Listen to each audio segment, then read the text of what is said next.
Our next speaker is Cavin. He's going to take us on an adventure. He says it's the most amazing day of his life. It's project number 5 in CC, 5 to 7 minutes. Please welcome Steve Cavin.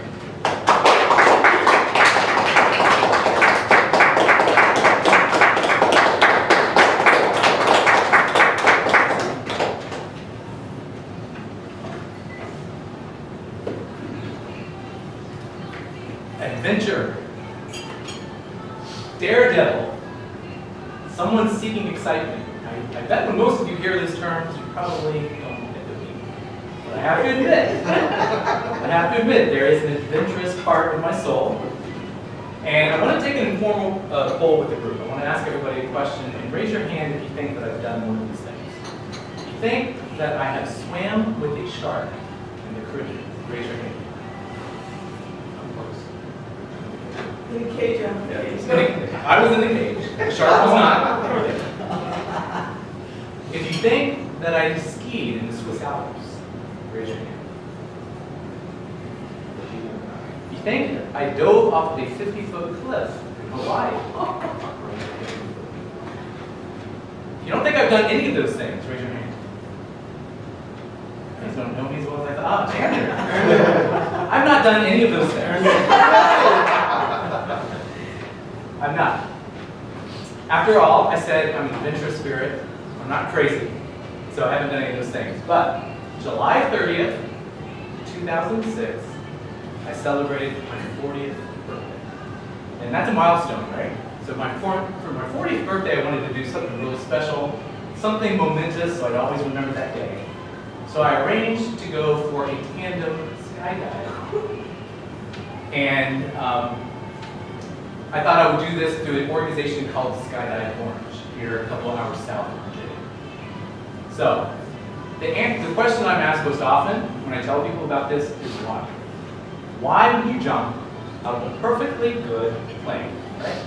So tonight I'd like to share with you the answer to that question and a few of the events along the way. The morning of July 30th, a few of my family members and friends made our way down to Skydive Orange. There's a couple of things that stick out in my mind about that day.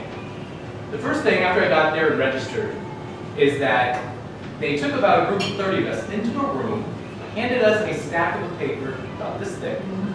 They had you read through that and initial your name saying that you exonerate Skydive Orange of all risk and liability if anything happens that day.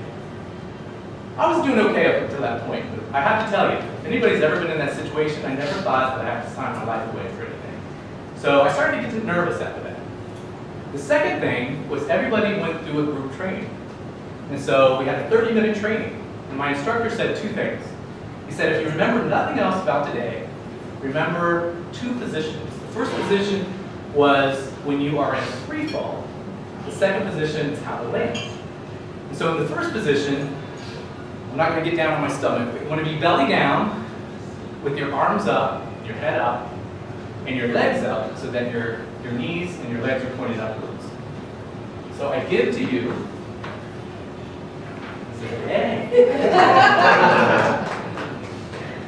the second position is the landing position. Now you don't land on your feet.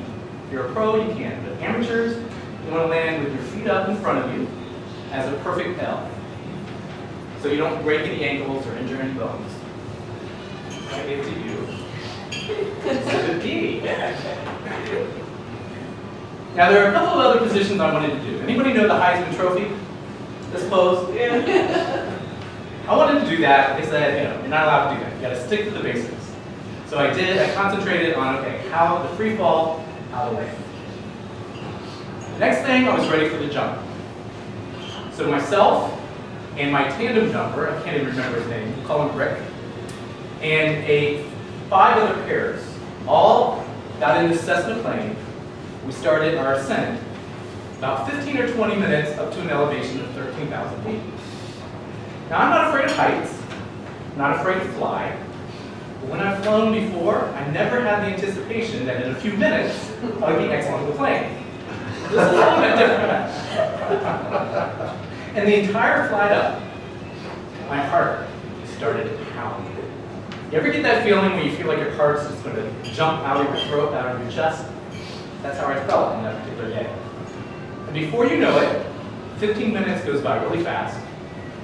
And we were at the elevation where it's time to jump. So the door of the plane opens up, and before I know it, pairs of two just start disappearing before my very eyes. I was last to go. Now, has anybody done a skydive before? When you do a tandem jump, you are attached to the jumper behind you. You're attached to the shoulders and at the waist. So we started making our way towards the door. We get to the door, and I'm like, okay, 1. It's like, what happened? What happened to 2 and 3? I don't know if you didn't count. I don't know if I don't remember. But before you know it, I was in a free-form pose. And the air is rushing. It's really loud. Your clothes are flapping. Your skin is flapping. And for 60 seconds, you're just like in a wind tunnel. I don't advocate that you do this, but if anybody ever, if you're driving down 95, if you're a passenger, not driving, when you stand up and open up the sunroof, that's pretty much what it feels like. A good feeling, but very adventurous. At 60 seconds, he pulls the ripcord. We jolt upwards, and then a parachute opens.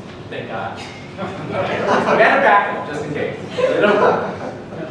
And from that moment forward, it was pure tranquility. It's the quietest, peaceful, I felt like that was an eagle actually soaring. It's a wonderful feeling. And for the next 5 or 6 minutes, that's what we continue to do. Now, there's actually steering cords. And the tandem driver allowed me to take over this cords. So when you pull to the right, you actually steer the parachute to the right. When you pull to the left, you can steer to the left. So it's much like a hand glider. After that, I really don't remember much. We actually came in, and I did remember my pose. I put my feet in front of me. We came in, I landed on my rear end, and everything was smooth. I actually kissed the ground. I was happy to be back on the ground after my time. And so that was my experience. So the question is, why? Why would I jump? Again, I'm going to ask another poll. How many of you think I did it just for the sheer thrill? Anybody? How many of you did it? How many of you think I did it to check off an item on my bucket list? How many of you think I did it just to say that I did something that not many other people ever did? How many say all of the above? Say all of the above, and you are correct. I did it for all of those reasons. John Lennon of the Beatles is famous for the following quote. He says, "Life is what happens when we are busy doing other things." I think that's very true. And so you may not be an adventurous spirit. You might not go out and jump out of a plane or skydive. But my message tonight is really this. We all have the same number of seconds, minutes, and hours in a day. So what's important is how we spend that time. So always plan for tomorrow, the next day, the next month, and never forget to live for today. Thank you.